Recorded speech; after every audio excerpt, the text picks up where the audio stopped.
It was about 2 years ago when I first heard the theme from Schindler's List.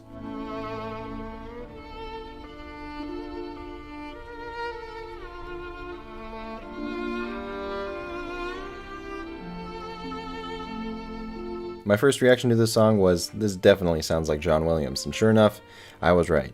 Overall, it was a great song, and I added it to my playlist. It wasn't until a few months later, though, that I started listening to it again, and fell in love with it. It just felt like it had so much emotion put into it. I had never seen the movie, but it was obvious sadness was a big part of it. Though, I felt something deeper. I felt hopelessness.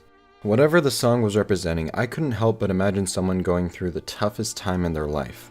Even bigger than I could imagine myself going through. Images of the Holocaust came to mind because of that sense of hopelessness, which put much more weight on the song from when I first heard it. I went to my dad the next day and asked, "What is this movie about?" What amazed me wasn't the fact that I got it spot on, but that something was being communicated without words. Not just sadness, a deeper feeling. Hopelessness. Not just a scene of the hardest time in someone's life, something specific. The Holocaust. This was big for me.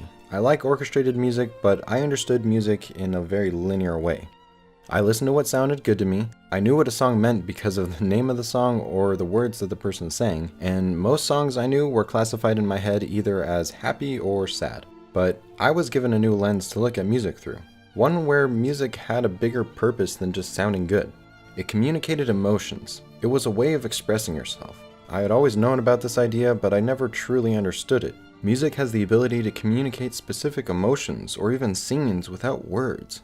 Now, this sounds like I'm getting my mind blown by something very simple. Of course you can communicate deep emotion through music. That's no big discovery. It wasn't until I started my project Music Out of Context that made things even clearer to me. I had people listen to music separate from the movie to see if it still communicated the same emotion displayed on the screen. My first song was Married Life from the movie Up, that heartbreaking beginning scene of the movie. I chose that song because it's easy to get the general emotions of it. It gets happy, then sad, then a little happy again, and then sad again. Simple. I love the responses I got from it, but it wasn't until I was watching my favorite video about how Pixar makes you cry that I was amazed again. That sad part of the song sounds like this.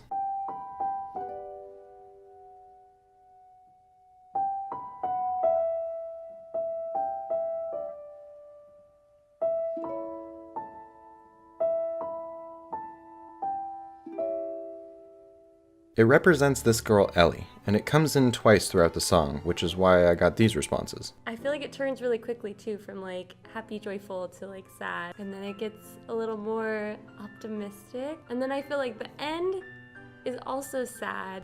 Now you're going through your day and then some things might not go right because it had like little dips where it got kind of slow, and then it picked back up. Joyful, but then they're like in some parts it was like cool, like relaxed, and like rocky. So and it did that twice, like up, down, up, down. But I also got these responses. Slow at one point, as if there was like flashbacks or, I don't know, maybe conveying some other part of a story. I was remembering that happiness, but it wasn't quite as happy as it was before, but the memory of the happiness is what I felt. Kind of go with the cheerful looking back, maybe at an old photo almost. I didn't really pay mind to these answers until I found out that the song comes in one more time at this part of the movie.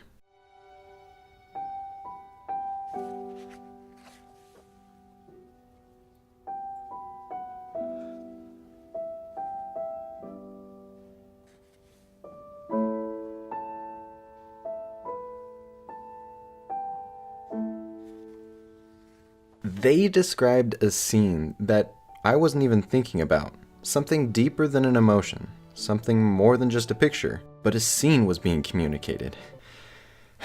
Is it just me, or does this kind of blow your mind too? Anyways, to answer the question that was never asked, why am I doing this, which is referring to me making videos about music. Don't get me wrong, I have an appreciation for pop music, but my favorite type of music will always be orchestral and classical music. And just like we all have that one friend who tries to get us into different genres of music, I'm doing the same thing with my favorite genre. To explain a little more, listening nowadays, I hear more and more music that is meant to make you feel good and make money. And that's fine, but it creates an even bigger disconnect from the music that's classified as boring.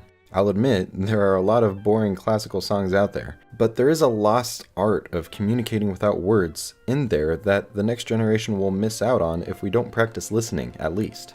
That's why I want to make these videos. I want to make every watcher grow in their appreciation of classical and orchestral music, even if it doesn't grow by that much. I'll leave you with this. Before writing the music for Schindler's List, Steven Spielberg showed John Williams the movie. In response, all Williams could say was, "Steven, you need a better composer than I am to do this film."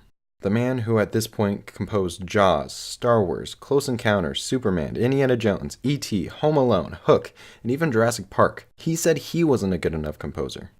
Steven's only response to this was, "I know, but all the good composers are dead." Thanks for watching my video. I think I want to reiterate, I don't hate pop music. I don't really hate a lot of genres of music, except for country. I mean, I used to hate rap, but I somehow got into that slowly, though, and I guess I plan to do the same in the future with country music, but that's a different video. The reason that I'm making this video now is because Schindler's List is being re-released for its 25th anniversary on December 4th.